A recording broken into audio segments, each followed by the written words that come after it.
નમસ્તે. વડનગરા નાગર મંડળ મુંબઈ આજે એક અનોખો સંવાદ લઈને આવ્યો છે, કલમથી ક્લિક સુધી. તમારી આસપાસ કોઈક 87 વર્ષના યુવાન હોય, અરે તમારી આસપાસ શું કામ, તમે કદાચ પોતે જ 87 વર્ષના હો. તમારી પાસે સ્વાભાવિક છે એક સ્માર્ટફોન હશે, ઘરમાં કદાચ સ્માર્ટ ટીવી પણ હશે, કદાચ તમે કોમ્પ્યુટર કે લેપટોપ પણ વાપરતા હશો. મોટે ભાગે તમે એ સ્માર્ટ ટીવી કે ફોન સાથે વધારેમાં વધારે શું કરતા હો? તમે વોટ્સએપ પર હો, ફેમિલીના ગ્રુપમાં હો અને ક્યારેક ઓમ શાંતિ ને ક્યારેક હેપી બર્થડે એવા કંઈક મેસેજીસ કરતા હો, કોંગ્રેચ્યુલેશન્સ લખતા હો અને ઓલ ધ બેસ્ટ કરતા હો. ક્યારેક તમે ફેસબુક ઉપર પોતાના મિત્રો સગાવાલાઓ સાથે સંવાદ સાધતા હો, દુનિયાની ખબર રાખતા હો, સ્માર્ટ ટીવી ઉપર ક્યારેક ન્યૂઝ કે ક્રિકેટ પણ જોતા હો. પણ તમે એ સ્માર્ટફોનની દરેકે દરેક એપ વાપરી છે ક્યારે? એક 87 વર્ષના યુવાન પોતે બ્લિંકિટ ઉપર, એમેઝોન ઉપર, ઇન્સ્ટાગ્રામ ઉપર, ઇન્સ્ટામાર્ટ ઉપર, કિસાન કનેક્ટ ઉપર ઘરની તમામ ખરીદી કરતા હોય, ઘેર બેઠા બધા જ બુકિંગ મેક માય ટ્રીપ પર કરતા હોય, મુંબઈના કોઈ પણ ખૂણે જવા માટે ઉબેર કે ઓલા કે એવી કોઈ પણ એપ બહુ જ સરળતાથી વાપરી શકતા હોય, બેન્કિંગના ફાઇનાન્સના બધા કામ એપ્સ પર કરતા હોય અને સાથે સાથે 12 કલાક સતત કમ્પ્યુટર ઉપર લેખન, સંશોધન, વાંચન કરી શકતા હોય, એવા યુવાનને આપણે શું કહેવું જોઈએ? સ્માર્ટ યુવાન.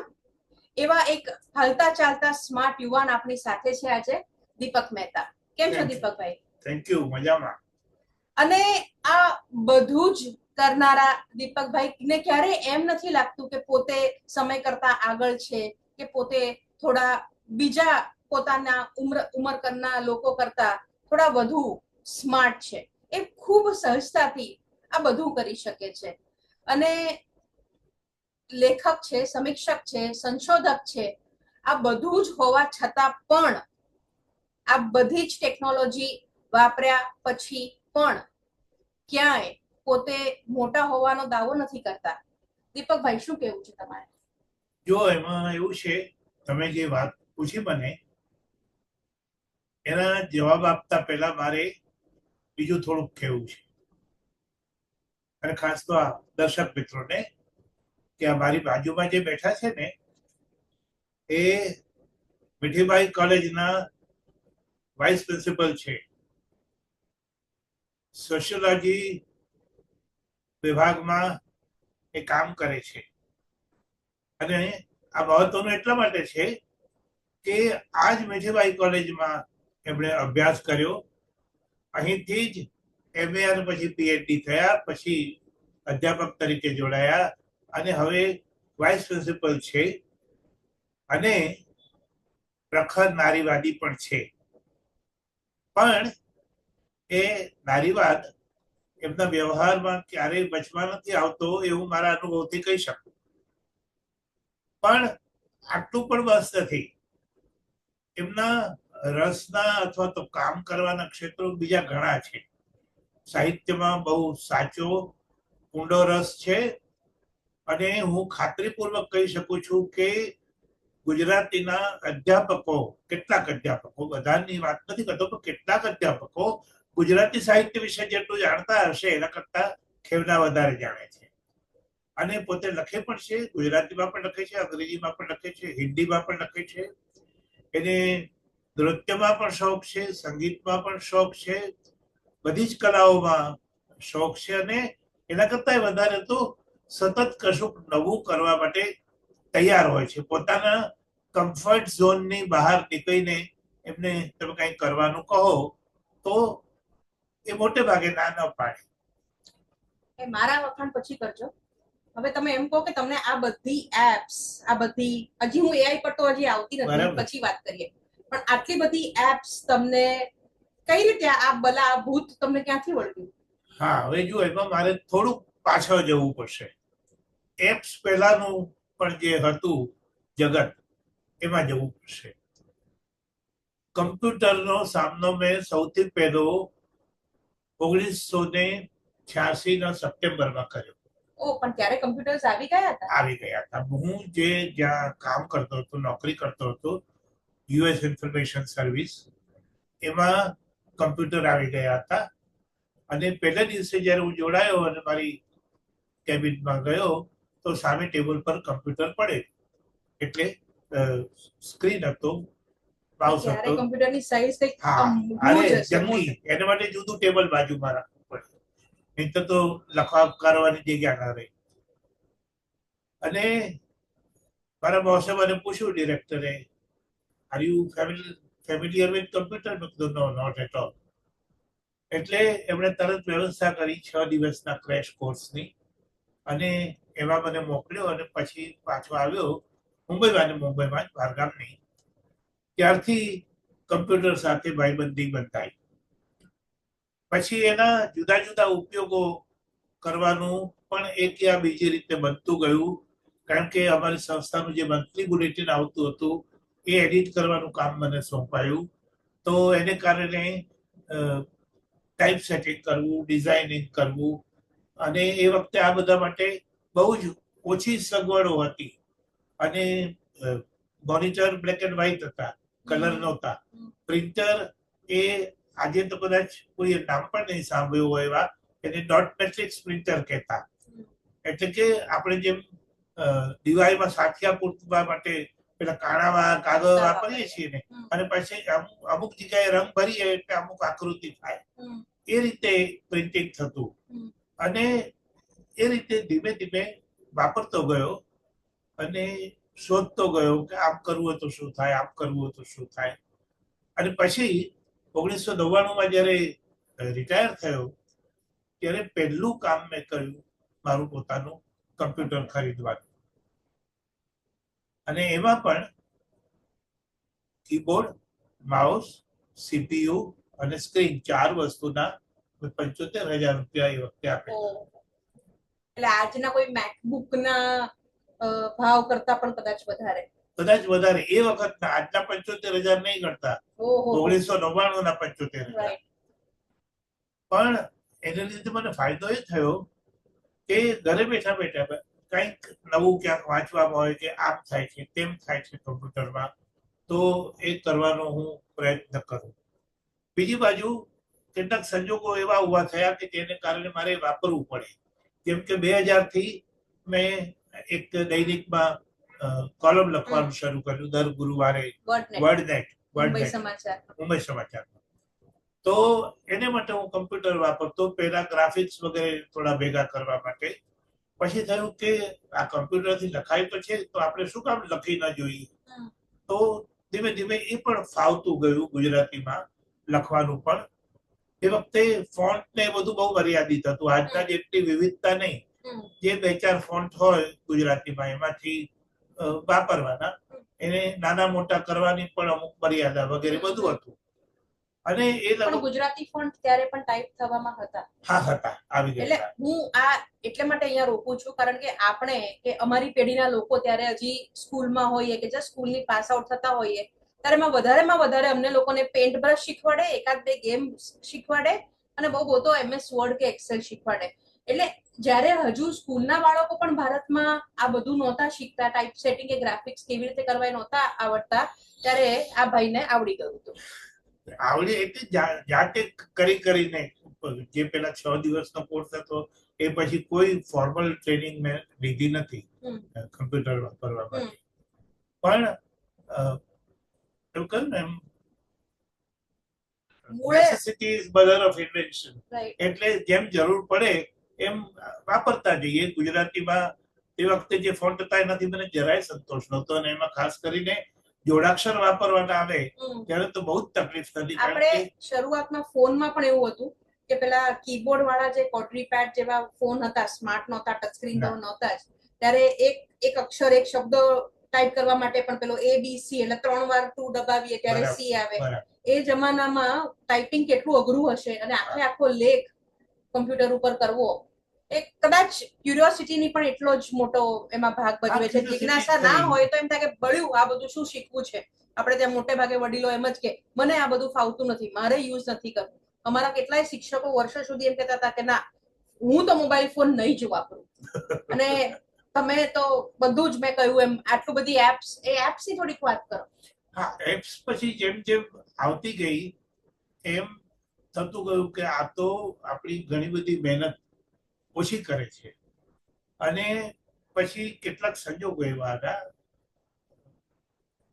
ઘરમાં એકલા રહેવાનું થયું, જેમ ઉંમર વધતી ગઈ એમ બહાર જવાનું ઓછું થાય, ખરીદી કરવા માટે ઓછું થાય. એટલે પહેલી જે એપ્સ વાપરીએ ખરીદી માટેની, કે ઘરે બેઠા વસ્તુઓ આવી જાય, એ પછી બહાર નીકળતી વખતે ટેક્સી કે રિક્ષા એને માટેની, પછી બેન્કિંગ માટેની, કારણ કે બેંક સુધી જવાનું પણ થોડું પછી અઘરું પડવા માંડ્યું, એટલે એ પણ કમ્પ્યુટર દ્વારા.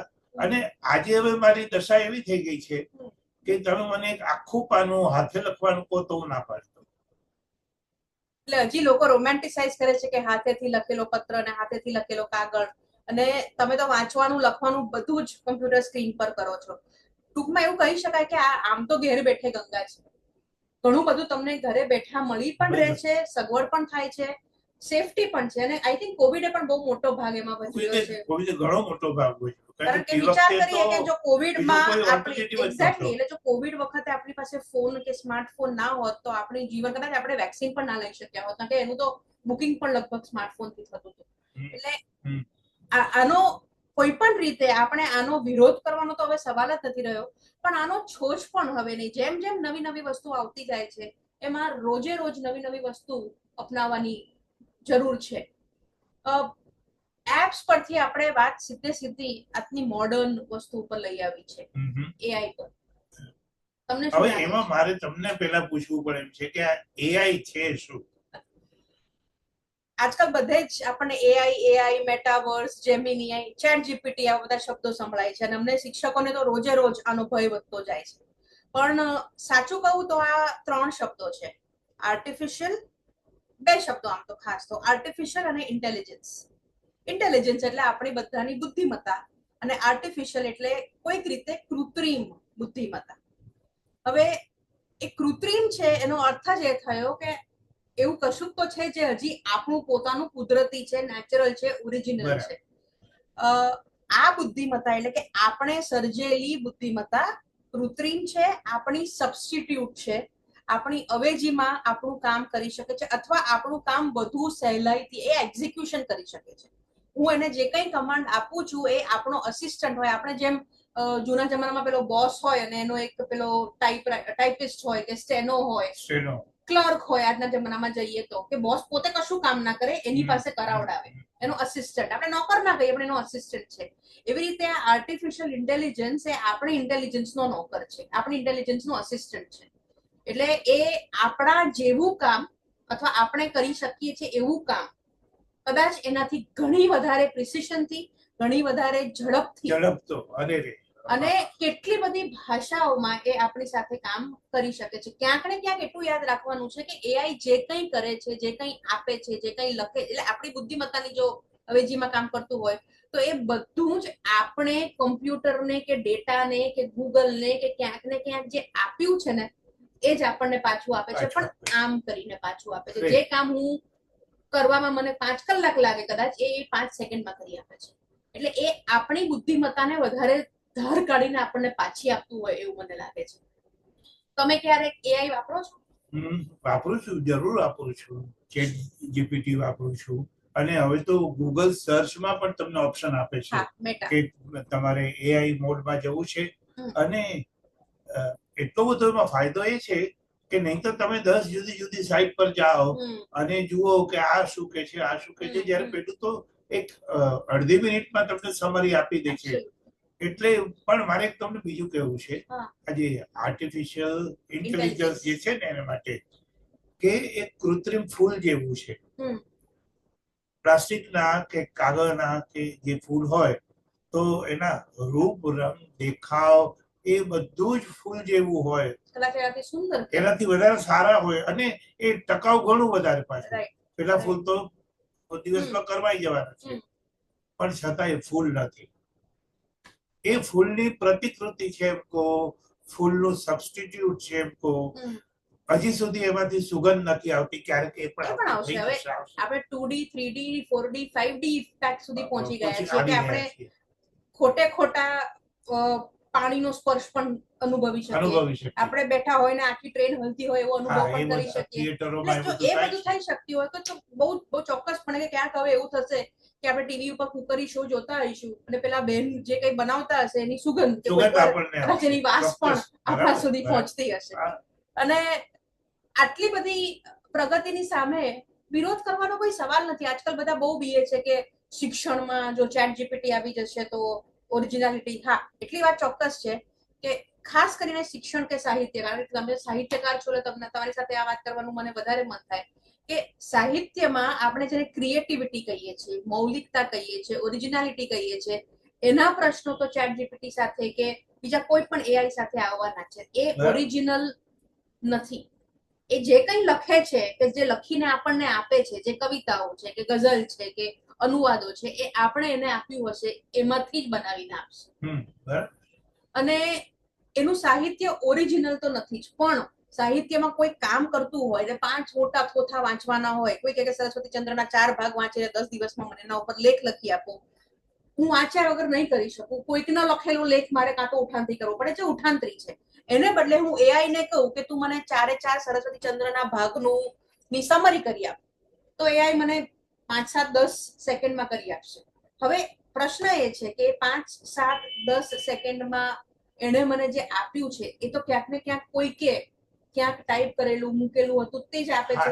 એ પોતે તો પોતે કોઈ છે જ નહીં. પહેલી વાત આપણે એ યાદ રાખીએ કે એઆઈ વ્યક્તિ નથી. ઘણાને એવી ટેવ હોય છે કે એઆઈ ને thank you ChatGPT, dear Gemini, એવું બધું કરું છું, પણ આપણે એને થેન્ક યુ શું કામ કહીએ? એ કોઈ વ્યક્તિ જ નથી. આપણે એને માણસ માનવાની ભૂલ કરી દીધી છે, પણ એ માણસ નથી. છતાં પણ એક કહું, જ્યારે થેન્ક યુ કહીએ છીએ ત્યારે એ સામો માણસ જેવો જ જવાબ આપે, વેલકમ આપે છે, કારણ કે આપણે એને ફીડ કરેલું છે. આપણે નાનપણમાં બાળકોને જેમ પોપટની જેમ શીખવાડ્યું, કોઈ થેન્ક યુ કે તો બેટા વેલકમ કહે છે, એમ એ હંમેશા વેલકમ કહે છે કારણ કે એને શીખવાડ્યું છે. પણ એ થેન્ક યુ ન કહો તો એને ખરાબ નથી લાગતું, કારણ કે એને આત્મા નથી, એને લાગણી નથી, એની પાસે સ્પર્શ નથી, એની પાસે કયું એમ કોઈ પણ જાતની વિઝડમ નથી.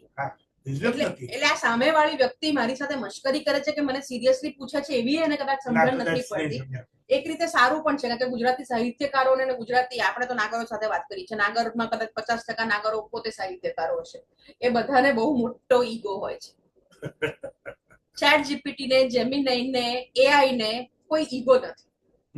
એટલે એક રીતે સારું છે કે અંદર અંદર ચેટ જીપીટી જેમિની સાથે ઝઘડતું નથી અને કહેતું નથી કે જેમિની કરતા અમે લોકો વધારે વડનગરા નાગર છીએ એટલે અમે વધારે ઊંચા છીએ. એવું કોઈ એ લોકોને વેમ નથી. એટલે એક રીતે એ પણ સારું છે કે સામેવાળી વ્યક્તિની બુદ્ધિમત્તા ઓછી હોય કે વધતી હોય, એ વ્યક્તિ સારો હોય કે ખરાબ હોય, એ વ્યક્તિ હોશિયાર હોય કે ના હોય, સ્ત્રી હોય કે પુરુષ હોય, ચેટ જીપીટી એનાથી કશો ફરક કે કોઈ પણ એઆઈ ને, હું ચેટ જીપીટી એટલે કહું છું કારણ કે આપણને એઆઈ એટલે ચેટ જીપીટી એવું લાગતું હોય છે, પણ જો કે ઘણા બધા વસ્તુઓ આવતા છે. પણ હું એક વાત કરું, અત્યારે આપણે એનું ડેમોન્સ્ટ્રેશન કરી શકીએ એમ નથી, એટલું હજી આપણે ટેકનિકલ મર્યાદા છે. થઈ તો શકતું જ હોવું જોઈએ કોઈ રીતે, પણ કોઈ પણ માણસ શું કોઈ પણ બીજી શક્તિ કરી શકે એના કરતા ઘણી વધારે, અનેક ગણી વધારે ઝડપે અનુવાદ કરી શકે છે. તમે આમ ડગાઈ જાઓ ભાઈ, અને હું તો હવે ઘણી વાર એ ઉપયોગ કરું છું, 1500-2000 શબ્દો સામાન્ય રીતે હું જ્યાં કોલમ લખું છું ત્યાં 1300 થી 1500 શબ્દો હોય છે, અને પાત્ર જોવા માટે હું મૂકું છું કે આનો અંગ્રેજી અનુવાદ જોઈએ છીએ મારે, એનો મારો ઉપયોગ કઈ ખાસ કરવાનો હોતો નથી. અને હજી તો આપણે મૂકીએ ત્યાં તો પૂરું થઈ જાય છે, નીચે પહોંચી જાય છે. પણ જો તમે એને ઊંધું કહ્યું, અંગ્રેજી તો ગુજરાતી અનુવાદ કરી આપ, એ તો બહુ જ ખરાબ કરે છે. મારે આપણા મિત્રો સાથે પણ એવું કેવું શેર કરવું જોઈએ કે કેટલા ગોટાળા એ કરી શકે છે. એકવાર મેં મારા પરિચયનો કંઈક પ્રેસી કરવાનું હતું અને મેં કહ્યું કે ડોક્ટર ખેમના દેસાઈ મીઠીબાઈ કોલેજના વાઇસ પ્રિન્સિપલ છે, એનો પરિચય આપ. હવે એની પાસે જેટલા ખેમના દેસાઈ હતા એ બધાના પરિચય એને ભેળપૂરી કરી અને મને આપ્યા, અને મારા નામે એટલા બધા પુસ્તકો મૂક્યા જે મેં જિંદગીમાં લખ્યા નથી. એવું જ ઇંગ્લિશ એક કાવ્ય હતું ને મેં કહ્યું હતું કે she puts her children to dry, અને પેલી ચેટ જીપીટી મને એમ લખી આપ્યું કે એને એના બાળકોને, આપણે શું કહીએ કે કોરા કર્યા, ઓકે, એને કહ્યું એને એના બાળકોને શુષ્ક કર્યા, કારણ કે એને તો two put something to dry is શુષ્ક કરવું, કોરું કરવું કે શુષ્ક કરવું એ બેની વચ્ચેનો ભેદ. એટલે કયો શબ્દ ક્યાં વપરાશે એની કોઈ ખાતરી નથી, એનો અર્થ શું થશે કદાચ કે એની પાસે જે છે એ ફક્ત શબ્દો છે. શબ્દો અને શબ્દો એ જ એનું લાર્જ લેંગ્વેજ મોડલનો એક ભાગ છે. એટલે એ કદાચ શબ્દો જ આપણને આપી શકે, એ શબ્દોમાંથી શબ્દોનો અનુવાદ કરી શકે, અર્થ છાયાઓ આપી શકે, પણ એ પણ ક્યાંક ને ક્યાંક એના ભેજામાં કોઈકે મૂક્યું હોય તો. પણ એ ક્યાંનું ક્યાં પહોંચી ગયું છે તમે જુઓ. આજે જ મેં સાંભળ્યું ક્યાં કે કોઈ એક દેશમાં એ લોકોએ એઆઈ મિનિસ્ટર બનાવ્યો છે, અને આખી મિનિસ્ટ્રી એઆઈ નો એક મિનિસ્ટર ચલાવવાના છે, અને એ એઆઈ ની પ્રતિકૃતિ જેવા બીજા 80 મિનિસ્ટરો પણ એ લોકોએ બનાવ્યા છે. એટલે આખી સંસદ એઆઈ દ્વારા પણ ચલાવી શકાય છે. હવે બીક એ લાગે છે કે આ એઆઈ સાહિત્યમાં આવી ગયું છે. અમારા શિક્ષણમાં કેવી રીતે આવ્યું છે એની વાત કરું. અને સારી અને ખરાબ એની બંને બાજુ હોઈ શકે. તમે પણ થોડા વર્ષો શિક્ષણનું કામ કર્યું છે. આપણને સૌથી વધારે એમ થાય કે વિદ્યાર્થીને આપણે સારું ક્વેશ્ચન પેપર આપીએ, એને જે આવડે છે કે નહીં તપાસવાની આપણને હંમેશા ઈચ્છા હોય કે લેટ્સ સી કે એને આવડે છે કે નહીં.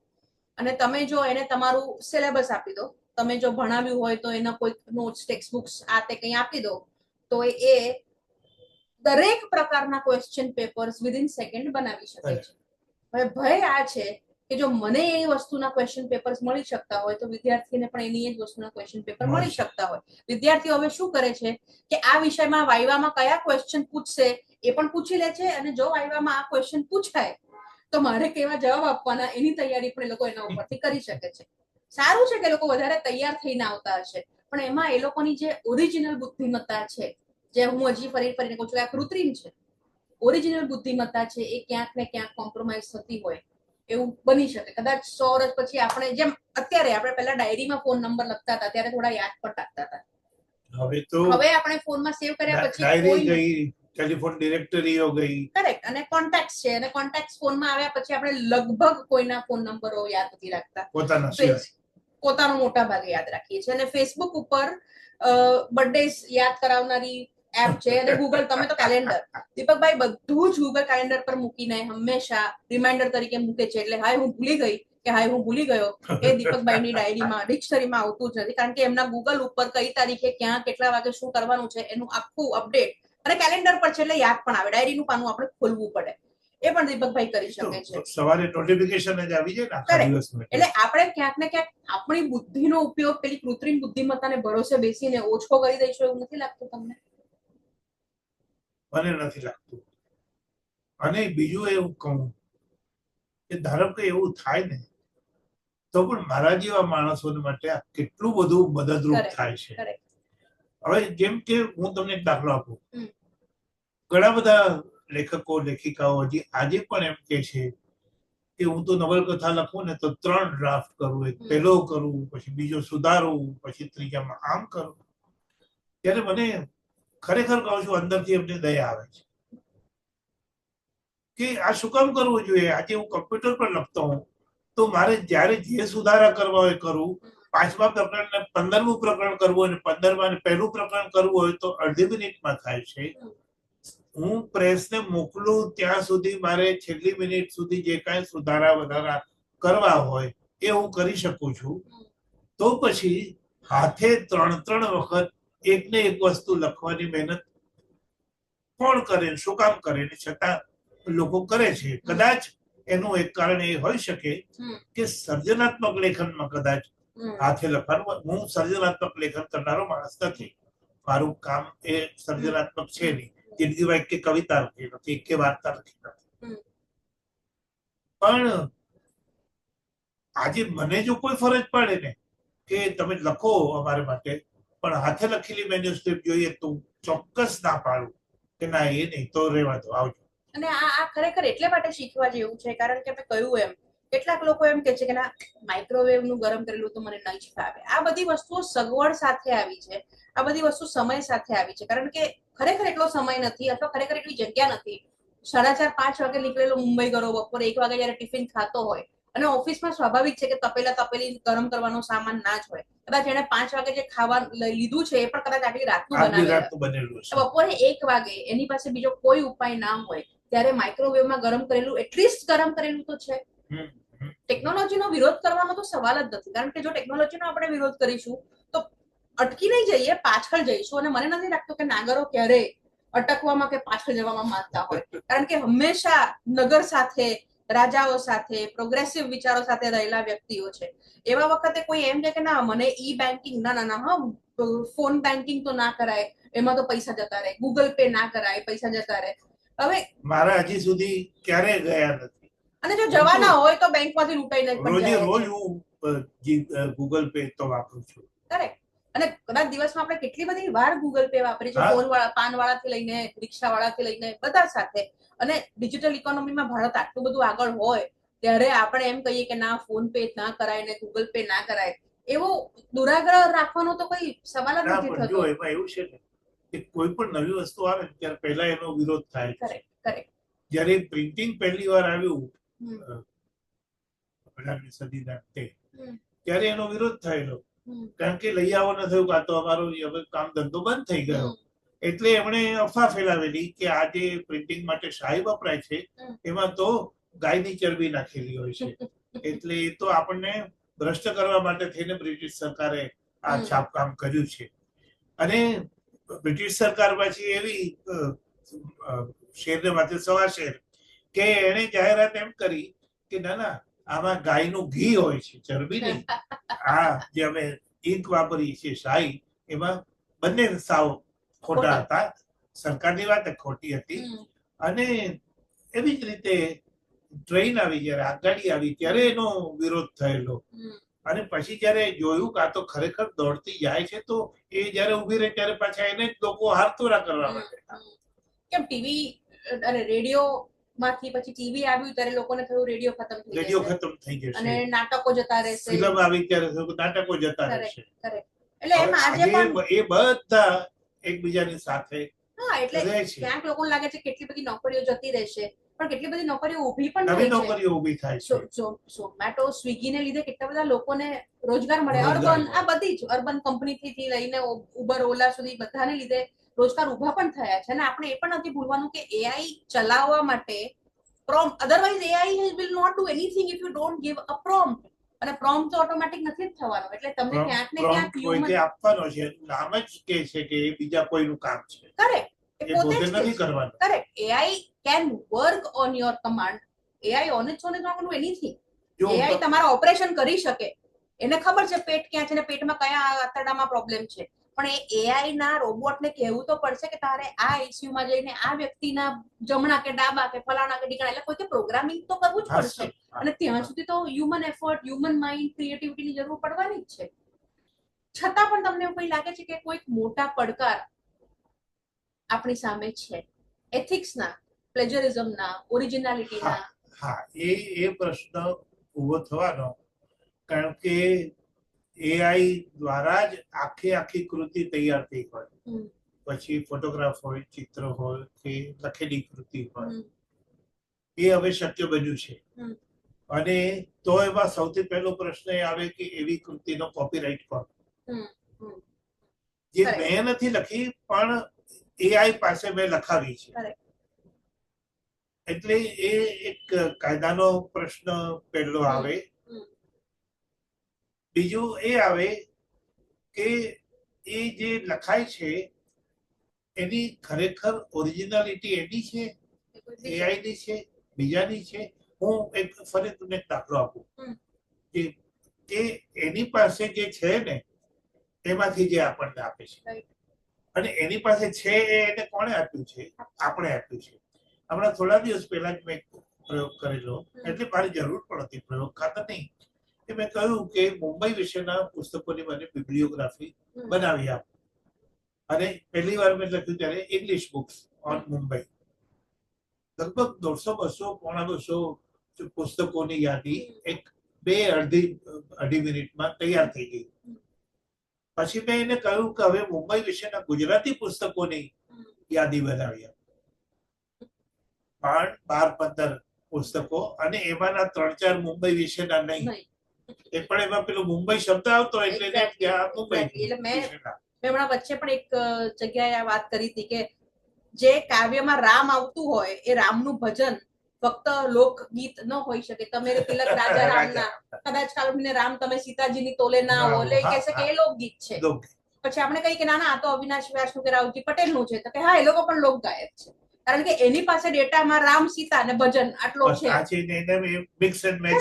કરેક્ટ. એટલે જ્યાં સુધી આપણે જેટલો વધારે રિફાઇન્ડ ડેટા આપણે નહીં મૂકીએ, અને એ આપવાનો એટલે એવું નથી, આપણે જ્યાં મૂકીએ છીએ ત્યાંથી એ પોતાની મેળે લે છે. આપણે કોઈ જુદો એફર્ટ નથી કરવો પડતો. આપણે કઈ ચેટ જીપીટી ને ત્યાં જઈને કેવું કે ભાઈ તું આને બદલે આ સુધાર, પણ જ્યારે આપણને ખોટી માહિતી મળે ત્યારે આપણે ચેટ જીપીટી ને પહેલા, અને પછી તો આપણે જ્યાં જ્યાં મૂકીએ છીએ ત્યાં. યુટ્યુબ ઉપર પણ અત્યારે હું કંઈક ટાઈપ કરું તો ખાતરી નથી કે બધું સાચું જ મને મળવાનું છે. એમાં પણ કોઈના નામે કોઈનું ગીત ચડીને પણ મળવાનું જ છે. એટલે એ ભય સ્થાનોને લીધે આપણે કઈ એઆઈ નો વિરોધ ન કરી શકીએ. પણ બીજું એક ઉદાહરણ પણ મેં જે હમણાં વચ્ચે આપ્યું, તમે જે ઓરિજિનાલિટી ને મૌલિકતાની બધી વાત કરો છો ત્યાં, કે આમ તો ઊંધિયાની સિઝન પૂરી થઈ ગઈ છે, પણ જો મારે ઊંધિયું બનાવવું હોય તો મને એઆઈ શું શું કરી શકે? Chat GPT. એટલે પહેલા તો તમને ચેટ જીપીટી એમ કે દીપક મહેતાને મોકલજો ચાખવા. પણ એક મને શાકભાજી મેળવી આપી શકે કોઈ એપ થ્રુ, નોટ એઆઈ પણ કોઈ એપ થ્રુ. પહેલા તો મારે એઆઈ ને એમ પણ પૂછે કે કયા પ્રકારના ઊંધિયા છે ને કે એમાં કઈ કઈ રેસીપી વપરાય છે, અથવા કયા કયા ઇન્ગ્રેડિયન્ટ્સ વપરાય છે, એ હું બજારમાંથી મંગાવી પણ શકું. એ મને રેસીપી પણ આપી શકે. કદાચ કેટલીક જગ્યાએ એના કોમ્બો તૈયાર પણ, સમારેલું શાક પણ મને તરત તૈયાર મળી શકે, એ આપી શકે. ધારો કે હું રીંગણાનો ફોટો પાડું તો ખરેખર આ રીંગણું જોઈએ કે બીજું રીંગણું જોઈએ, પછી એ કહેશે કે ના, કાઠિયાવાડમાં આ વપરાય છે ને ગુજરાતમાં, સાઉથ ગુજરાતમાં આ વપરાય છે. એ બધું એક ક્યાંક ને ક્યાંકથી મેળવીને કહી શકશે. પણ મારી માનો કે મારી દાદીના હાથનો ઊંધિયાનો સ્વાદ એ આઈ નહીં આપી શકે. એટલે આ ઓરિજિનાલિટીની જે વાત છે, કે જે મૌલિકતાની વાત છે, જે માનવીય લાગણીઓની, આત્મીયતાની, અનુભવોની વાત છે, એ અનુભવોના નિરૂપણની વાત છે, એમાં ક્યાંક, કારણ કે પેલો કમ્પોઝ કરે છે, ક્રિએટ નથી કરતો. એની પાસે ઇન્ટેલિજન્સ છે, વિઝડમ નથી. અને આ બેનો ભેદ આપણે યાદ રાખીને પણ ટેકનોલોજીની સાથે સાથે હંમેશા ચાલી જ શકીએ છીએ એવું મને લાગે છે. તમને કોઈ ક્લોઝિંગ રિમાર્ક્સ આપવા છે આના વિશે? કારણ કે કદાચ દર્શકોને ઘણા પ્રશ્નો હશે ને એ લોકો કદાચ અત્યારે ચેટમાં ટાઈપ કરતા પણ હશે, પણ શું લાગે છે આ બદલાતી દુનિયા, આ એઆઈ, આ એપ્સ ક્યાં જઈને અટકશે, અથવા આપણે ક્યાં જઈને અટકશું? હા, એ આપણે તો અટકશું, એ નહીં અટકે. હવે એકવાર જે શરૂ થયું છે ને, અને સગવડ એને કારણે એટલી બધી વધતી જાય છે કે કોણ શા માટે જતું કરે, મને તો એ નથી સમજાતું. કે હવે આજે તમે મને કહો કે ના, કાલથી તમારે આ બધું એપ્સ દ્વારા બહારથી મગાવવાનું બંધ કરવાનું, તો મારે ભૂખે મરવાનો વારો આવે. આ ઉંમરે રોજ બજારમાં જઈને ખરીદી કરવાની મારા માટે શક્ય નથી. હવે એમાં તમે એમ કહી શકો કે ના, પણ તમે જઈને જે પસંદ કરો, જે ઢગલો પડ્યો હોય એમાંથી તમે 5 રીંગણા ઉપાડો, અને એ જેવા એની ક્વોલિટી હોય એવી ન આવે તો ન આવે તો ન આવે. તમારે કશુંક મેળવવા માટે કશુંક જતું કરવું પડતું હોય છે. એટલે આર્ટિફિશિયલ ઇન્ટેલિજન્સમાં પણ એના લાભ કે એના ફાયદા કે બધું મેળવવા માટે થોડું નમતું જોખવું પણ પડે. અને જે આપણા વિષય છે, સંવાદનો જે વિષય છે, એ કલમથી ક્લિક સુધીની જે આખી વાત છે, એ કલમને રિપ્લેસ કરવાની વાત નથી. ક્લિક કદાચ કલમને રિપ્લેસ ન પણ કરી શકે કદાચ, પણ કલમ અને ક્લિક સાથે મળીને વન્ડર્સ કરી શકે. ખૂબ ખૂબ બધું કામ બંને સાથે મળીને કરી શકે. એટલે એ આપણું રિપ્લેસ ના કરે, પણ એ અસિસ્ટ કરે છે. એ વાત યાદ રાખીને, એઆઈ ની આંગળી પકડીને, એપ્સ ની આંગળી પકડીને, ડિજિટલ ટેકનોલોજીની આંગળી પકડીને આપણે ખરેખર હરણફાળ ભરી શકતા હોઈએ એવું લાગે છે. કોઈ પણ પ્રશ્નો જો તમને એઆઈ વિશે, ચેટ જીપીટી વિશે, ડિજિટલ ટેકનોલોજી વિશે, આ બધી એપ્સ વિશે હોય તો મને કે દીપકભાઈને તમે ચોક્કસ પૂછી જ શકો છો. આ સંવાદની રીતે ન થઈ શક્યું એના માટે અમે તમારી ક્ષમા પ્રાર્થીએ છીએ, પણ ચેટ બોક્સમાં નીચે લિંક અમારા બંનેના ઈમેલ આઈડીની અમે ચોક્કસ આપીશું. ખૂબ આભાર. તમારો ખૂબ ખૂબ આભાર, અને સૌ મિત્રોનો આભાર. Thank you.